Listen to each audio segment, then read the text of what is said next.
Hi everyone, welcome to another episode of Panda Speaks. I'm your host Jack Mao. Today we're gonna talk about how each individual Chinese character is made up. So for example, if we just look at one single Chinese character, they look like this. So in order to quickly learn and memorize each character, we can categorize each character into one of the shapes. For example, left and right, right? You can have a left structure and a right structure, or up and down structure, or fully surrounding structure, or half surrounding structure, or something special. So today we're going to talk about how to dissect these characters. So there are three main concepts we need to learn. Number one is called 偏旁. So 偏旁 is each part of a character, and if this character can be divided into two parts, each part is called one 偏旁 of this character. And the second concept is called 部件. 部件 is the smallest part of a character that can participate in making up other characters. Don't worry about those concepts right now, we will see a lot of examples. Number three is 笔画, which means strokes. Let's look at one example. 树, which means trees. This character can be dissected into three layers. The first layer is 偏旁 layer, so it can be divided into these two parts. So the first part of this character is the wood or tree radical, and the second part is whatever left over. But you can see the second part can be further divided into two parts. So this is our 部件 layer. And then the third layer is called 笔画 layer, which is all the strokes that made up this character. Okay, so let's take a close look at the bottom layer, which is 笔画 layer. Among thousands of Chinese characters, actually there are only 8 basic strokes. Let's take a look at this character 永, which means forever. This character happens to include all 8 basic strokes of Chinese language. So let's start from the top and go clockwise. The first stroke is 点, which is just a dot. And then second one is 撇 and 捺, 竖, 钩, 弯, 提, 横. So all other Chinese characters are made up with these 8 basic strokes. It's very helpful for you to learn these 8 basic strokes. There are 26 major derivations made up with these 8 strokes. It is not only very good for Chinese learners to memorize them, but also if you try to practice Chinese calligraphy, this is your best friend. So the 偏旁 layer is one of the most interesting part. 偏旁, as mentioned, it means each part of a character if it can be divided into two parts. That's right, it implies that there are some Chinese characters cannot be divided. They are called single component characters, 独体字. For example, these characters cannot be divided further, but most of Chinese characters can. The ones we have seen so far are all multi-component characters because all of them can be divided into at least two parts. So, how do we categorize these multi-component characters so that we can easily look them up in the dictionary? So, there's another crucial concept. It's called 部首. 部首 is a traditionally recognized 偏旁, which usually implies some meaning, also known as radicals.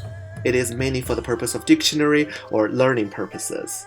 So if we have a lot of characters that share the same kind of 偏旁, then we put these 偏旁 into one category and call them 部首. So for example, these characters 狗, 猫, 狮, 猴, as you can see, they all contain this 偏旁. It's called dog radical, okay? So since this one is so common in a lot of characters, so we just categorize them together and put a name on this one special 偏旁, call it a 部首. So if I ask, do you know what this radical means? Yes, it means animal. But be careful. All animal characters have this dog radical. True or false? It's false, okay? So a lot of animal characters do not have this radical. For example, 虎, 象, 豹, they don't, okay? Another question. Do all characters with this dog radical mean animal? The answer is also no. For example, 狂, it means insane or crazy, like that. Or 犯, which is a verb meaning to commit, like a crime. So here is the full list of 部首, which you can find in Chinese dictionaries. It's surprisingly not much.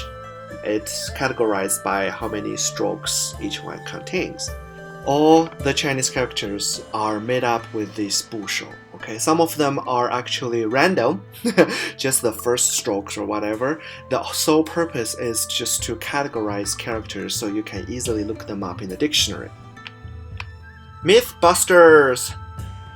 Not all 部首 tell you the meaning of a character, right? Just I mentioned. But some do.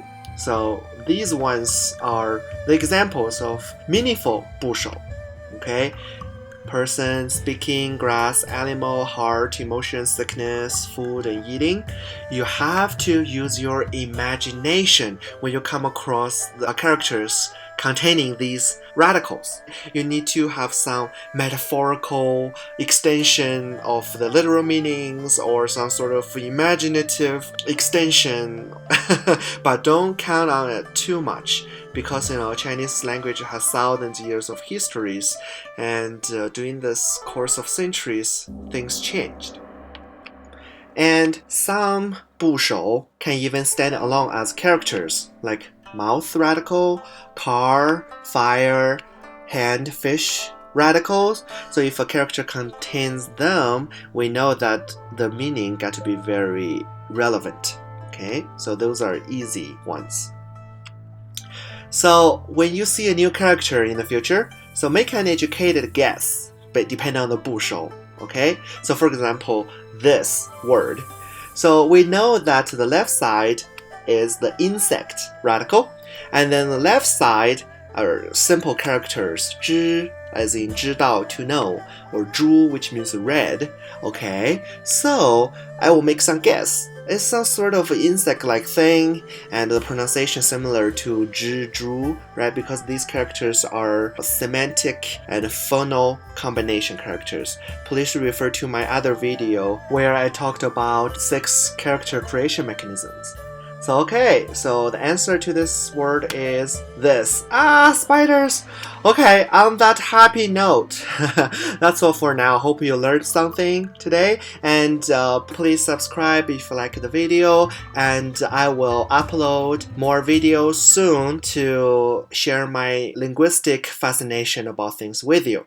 Okay, so that's all for today. Yum yum!